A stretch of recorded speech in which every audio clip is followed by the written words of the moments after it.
जय हिंद दोस्तों आज हम सॉल्व करेंगे CTET model paper practice set बाल विकास एवं शिक्षा शास्त्र। पहला प्रश्न है दोस्तों, चोम्स्की का विकास सिद्धांत आधारित है। चोम्स्की का विकास सिद्धांत आधारित है ऑप्शन 1 संज्ञान पर, ऑप्शन बी भाषा पर, ऑप्शन 3 नैतिकता पर और ऑप्शन 4 समाज पर। हमारा सही जवाब है दोस्तों ऑप्शन 2 भाषा पर। अगला प्रश्न है, सृजनात्मक बालक वह है जो ऑप्शन 1 अव्यवस्था को कतई स्वीकार नहीं करता, ऑप्शन 2 भावात्मक प्रवृत्ति का नहीं होता, ऑप्शन 3 हमेशा जोखिम उठाने को तैयार रहता है, ऑप्शन 4 श्रेष्ठ बनने की इच्छा का भाव नहीं रखता है।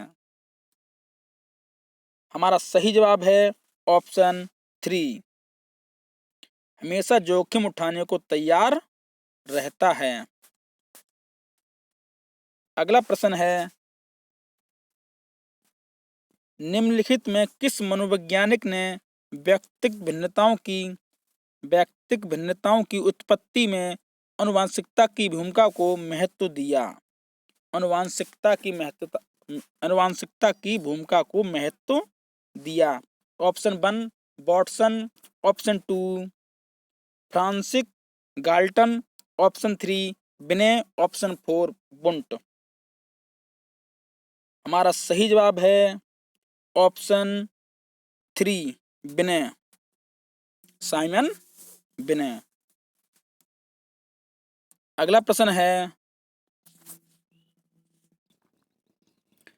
सृजनात्मकता विचार प्रक्रिया के जिस चरण में समस्या समाधान अवचेतन स्तर पर आगे बढ़ता है वह कहलाता है। ऑप्शन 1 ऊष्मायन चरण, ऑप्शन 2 अलगाववादी चरण, ऑप्शन 3 पूर्वोत्तर चरण और ऑप्शन 4 चरण चतुर्थ। हमारा सही जवाब है ऑप्शन 1 ऊष्मायन चरण। अगला प्रश्न है, एक बालक के विकास के सिद्धांतों की समझ एक शिक्षक की किस प्रकार सहायता करती है। ऑप्शन 1 छात्र के सामाजिक स्तर की पहचान करने में, ऑप्शन 2 छात्र की आर्थिक पृष्ठभूमि की पहचान करने में, ऑप्शन 3 यह समझने के लिए कि छात्र को किस प्रकार पढ़ाया जाए, या ऑप्शन 4 सीखने के अनुसार छात्रों को पढ़ाने में। हमारा सही जवाब है ऑप्शन 4 सीखने के अनुसार छात्र को पढ़ाने में। अगला प्रश्न है, सामाजिक मनोवैज्ञानिकों ने बाल अपराधी प्रवृत्ति तथा सामाजिक अपराधों को समझने के लिए अनेक उपायों का प्रयोग किया है, किंतु इन दोनों समस्याओं के नियंत्रण के संदर्भ में इनकी प्रकृति का संबंध है। ऑप्शन 1 नैतिक एवं धार्मिक धारणाओं से, ऑप्शन 2 मनोवैज्ञानिक पहलुओं से, ऑप्शन 3 शैक्षणिक वातावरण से और ऑप्शन 4 कानून समस्त निर्णयों से। हमारा सही जवाब है ऑप्शन 2 मनोवैज्ञानिक पहलुओं से। अगला प्रश्न है,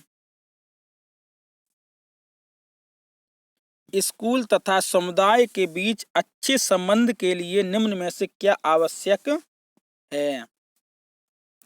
ऑप्शन 1 समय समय पर स्कूल की प्रगति एवं गतिविधियों की जानकारी समुदाय को देते रहना, ऑप्शन 2 स्कूल के वातावरण को सुधारने में समुदाय के लोगों का सहयोग लेना, ऑप्शन 3 शिक्षकों का अभिभावकों के निरंतर संपर्क में रहना, या ऑप्शन 4 उपर्युक्त सभी। हमारा सही जवाब है ऑप्शन 4 उपर्युक्त सभी। अगला प्रश्न है, वाइगोत्स्की द्वारा कौन सी अवधारणा दी गई है।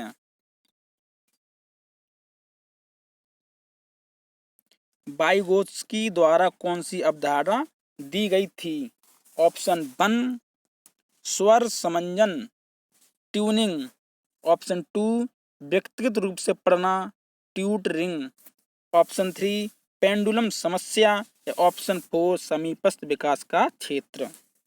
तो हमारा सही जवाब है ऑप्शन 4 समीपस्थ विकास का क्षेत्र। अगला प्रश्न है, एक भाषा में शब्दों को वाक्यों में ढालने के नियम को कहते हैं। एक भाषा में शब्दों को वाक्यों में ढालने के नियम को क्या कहते हैं? ऑप्शन 1 संरचनात्मक अर्थविज्ञान, ऑप्शन 2 उपस्वन, ऑप्शन 3 वाक्य विन्यास और ऑप्शन 4 स्वनिम। हमारा सही जवाब है ऑप्शन 3 वाक्य विन्यास। शब्दों को वाक्य में ढालने को वाक्य विन्यास कहते हैं। अगला प्रश्न है, वाइगोत्स्की के अनुसार निकटस्थ विकास क्षेत्र ZPD है। वाइगोत्स्की के अनुसार निकटस्थ विकास क्षेत्र ZPD है। ऑप्शन 1 बालक के वास्तविक क्षमता स्तर तथा कार्यकारी विकास स्तर का योगफल, ऑप्शन 2 बालक के वास्तविक क्षमता स्तर तथा कार्यकारी क्षमता स्तर का अंतर, ऑप्शन 3 बालक के वास्तविक क्षमता स्तर तथा कार्यकारी क्षमता स्तर का गुणनफल, ऑप्शन 4 बालक के वास्तविक क्षमता स्तर तथा कार्यकारी क्षमता स्तर का अनुपात। हमारा सही जवाब है ऑप्शन बी बालक के वास्तविक क्षमता स्तर तथा कार्यकारी क्षमता स्तर का अंतर।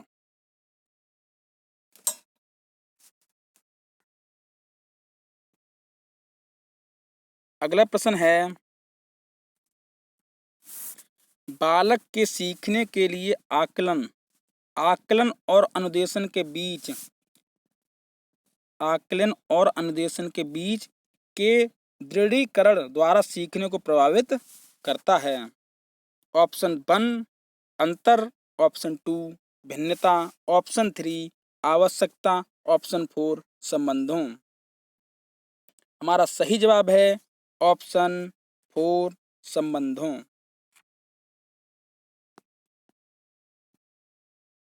अगला प्रश्न है, बालक समस्या को समझने के बाद उन तथ्यों को एकत्रित करता है जो उस समस्या का कारण खोजने में सहायक होते हैं।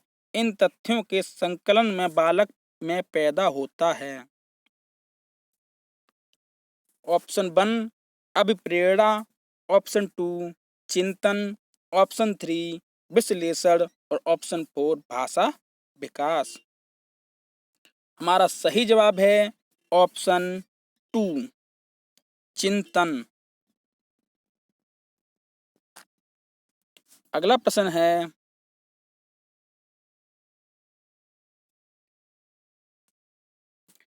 किसी लक्ष्य की प्राप्ति में बाधा डालती प्रतीत होती कठिनाइयों पर विजय पाने की प्रक्रिया है। ऑप्शन 1 अभिवृत्ति, ऑप्शन 2 समस्या समाधान, ऑप्शन 3 अभिप्रेरणा, ऑप्शन 4 कल्पना। हमारा सही जवाब है ऑप्शन 2 समस्या समाधान। अगला प्रश्न है, पियाजे के संज्ञानात्मक विकास सिद्धांत की किस अवस्था में बालक वास्तविक संसार की विभिन्न परिस्थितियों को सहारा लिए बिना शाब्दिक व्यक्तव्यों के तर्क का मूल्यांकन कर सकता है? शाब्दिक व्यक्तव्यों के तर्क का मूल्यांकन कर सकता है। ऑप्शन 1 मूर्त संक्रियात्मक अवस्था,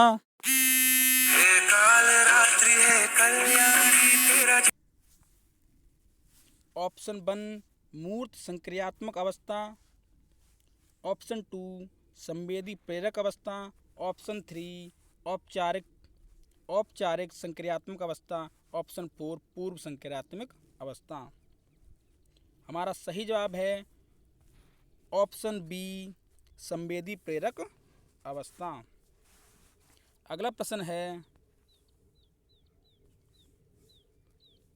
समावेशी शिक्षा की प्रक्रिया सामान्यीकरण में निहित है। समावेशी शिक्षा की प्रक्रिया सामान्यीकरण में निहितार्थ है। ऑप्शन 1 प्रतिभाशाली तथा सामान्य बालकों को कार्य सीखने के अलग अलग सामाजिक वातावरण की व्यवस्था करना। ऑप्शन 2 प्रतिभाशाली तथा सामान्य बालकों को कार्य सीखने के लिए सामान्य सामाजिक वातावरण की व्यवस्था करना। ऑप्शन 3 प्रतिभाशाली तथा सामान्य बालकों की सीमाओं का निर्धारण करना। और ऑप्शन 4 असमर्थ बालकों को खेल, भ्रमण, व्यायाम आदि कठोर क्रियाओं से दूर रखना। हमारा सही जवाब है ऑप्शन 2 प्रतिभाशाली तथा सामान्य बालकों को कार्य सीखने के लिए सामान्य सामाजिक वातावरण की व्यवस्था करना। अगला प्रश्न है मानसिक क्रियाएं किस अवस्था में चरम उत्कर्ष पर होती हैं। ऑप्शन 1 बाल्यावस्था में। ऑप्शन 2 किशोरावस्था में। ऑप्शन 3 वृद्धावस्था में। ऑप्शन 4 प्रौढ़ावस्था में। हमारा सही जवाब है ऑप्शन 4 प्रौढ़ावस्था में। अगला प्रश्न है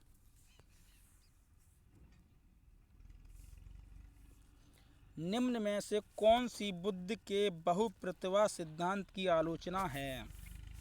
बुद्ध के बहुप्रतिभा सिद्धांत की आलोचना है। ऑप्शन 1 बुद्ध के विभिन्न कारक केवल संपूर्ण बुद्ध की विभिन्न प्रतिभाएं हैं। ऑप्शन 2 बुद्ध के विभिन्न कारक छात्र को अपनी क्षमताओं को खोजने में सहायता करते हैं। ऑप्शन 3 यह व्यावहारिक बुद्धि पर अधिक बल देता है। ऑप्शन 4 यह अनुभव आधारित प्रमाणों पर आधारित नहीं है। हमारा सही जवाब है ऑप्शन 2 बुद्ध के विभिन्न कारक छात्र को अपनी क्षमताओं को खोजने में सहायता करते हैं। अगला प्रश्न है दिव्यांग बालकों से हम समझते हैं कि जिनकी बुद्धि लब्ध सामान्य से कम हो। ऑप्शन 2 जिनकी बुद्धि लब्ध सामान्य से अधिक हो। ऑप्शन 3 जो पढ़ने में ध्यान अधिक लगाते हैं। ऑप्शन 4 जो शारीरिक दोष रखते हैं। हमारा सही जवाब है ऑप्शन 4 जो शारीरिक दोष रखते हैं उन्हीं को कहते हैं हम दिव्यांग बालक। अगला प्रश्न है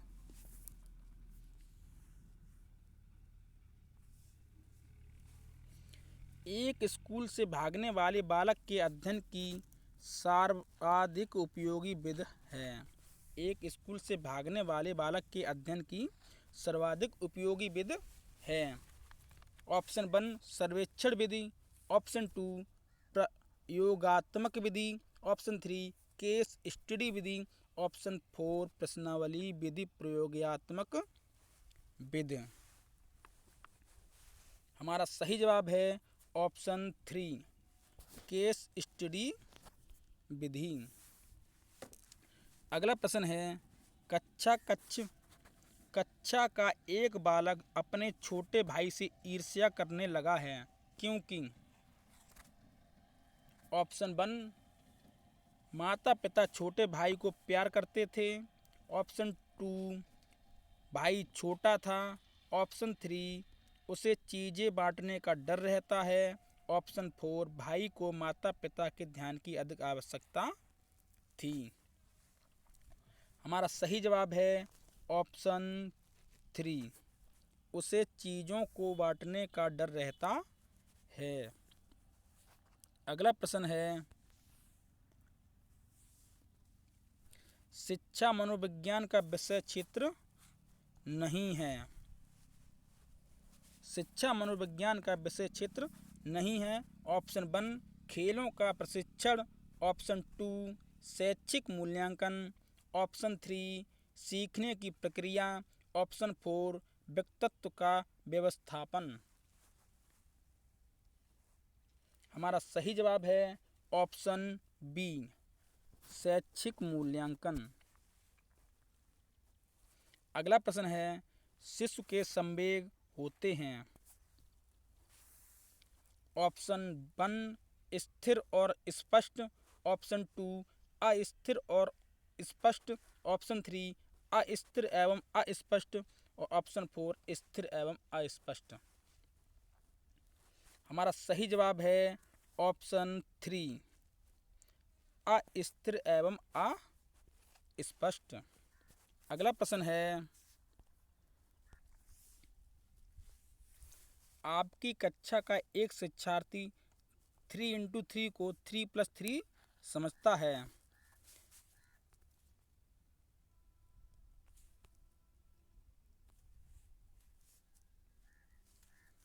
वह किस विकार से पीड़ित है।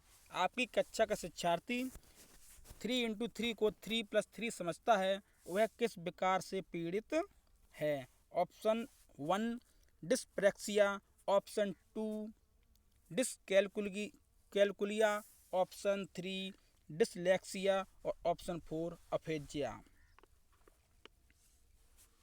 हमारा सही जवाब है ऑप्शन 2 डिसकैलकुलिया, गणित विकार, पठन दोष, गणना दोष। अगला प्रश्न है किस प्रकार के बालक में मौलिकता का गुण पाया जाता है। किस प्रकार के बालक में मौलिकता का गुण पाया जाता है। ऑप्शन 1 सृजनशील बालक में, ऑप्शन 2 प्रतिभावान बालक में, ऑप्शन 3 पिछड़े बालक में या ऑप्शन 4 मंदबुद्ध बालक में। तो हमारा सही जवाब है ऑप्शन 1 सृजनशील बालक में।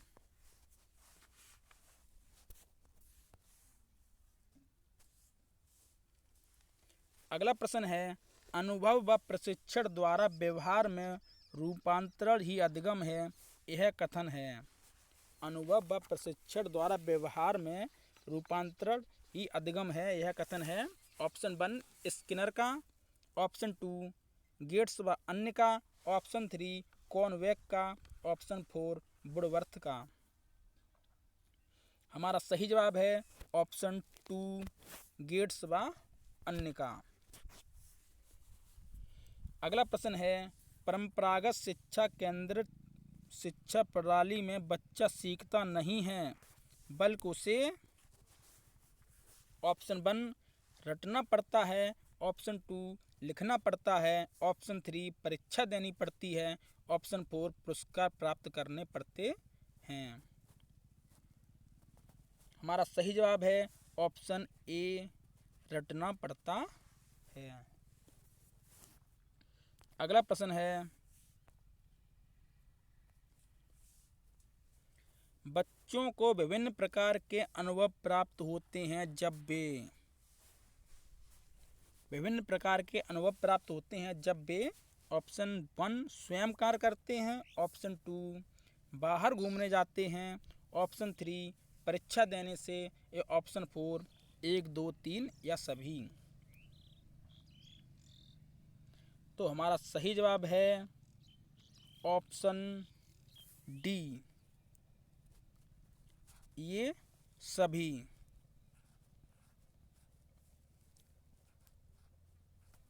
अगला प्रश्न है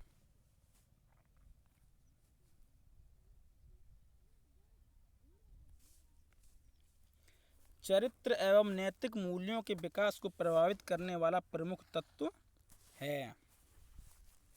ऑप्शन 1 विद्युत का प्रभाव, ऑप्शन 2 विद्यालय का प्रभाव, ऑप्शन 3 माता पिता की आर्थिक स्थिति, ऑप्शन 4 पड़ोस का प्रभाव। तो हमारा सही जवाब है ऑप्शन 2 विद्यालय का प्रभाव। अगला प्रश्न है, अब प्रेरणा तकनीक के रूप में निंदा को प्रभावी ढंग से प्रयोग किया जा सकता है। ऑप्शन 1, निंदा से पूर्व छात्रों के सकारात्मक प्रयासों की पहचान द्वारा। ऑप्शन 2, बालक की गलती के साथ साथ दूसरे कारकों को भी दोषी ठहराना। ऑप्शन 3, अपमानजनक भाषा के स्थान पर निंदा में लिए गए अच्छी भाषा का प्रयोग करना। और ऑप्शन डी, उपरोक्त सभी। तो हमारा सही जवाब है ऑप्शन डी, उपरोक्त सभी। लास्ट प्रश्न है दोस्तों,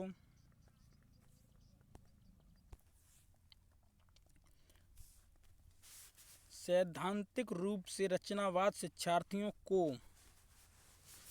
ऑप्शन 1, दुनिया के विषय में अपना दृष्टिकोण निर्मित करने पर बल देता है। ऑप्शन 2, सूचनाओं को पुनः स्मरण द्वारा जांच करने पर बल देता है। ऑप्शन 3, शिक्षक की महान भूमिका की जानकारी देता है। ऑप्शन 4, विभिन्न व्यवहारों पर उसके द्वारा किए गए अनुकरण की भूमिका पर केंद्रित करता है। हमारा सही जवाब है ऑप्शन ए, दुनिया के विषय में अपना दृष्टिकोण निर्मित करने पर बल देता है। दोस्तों, वीडियो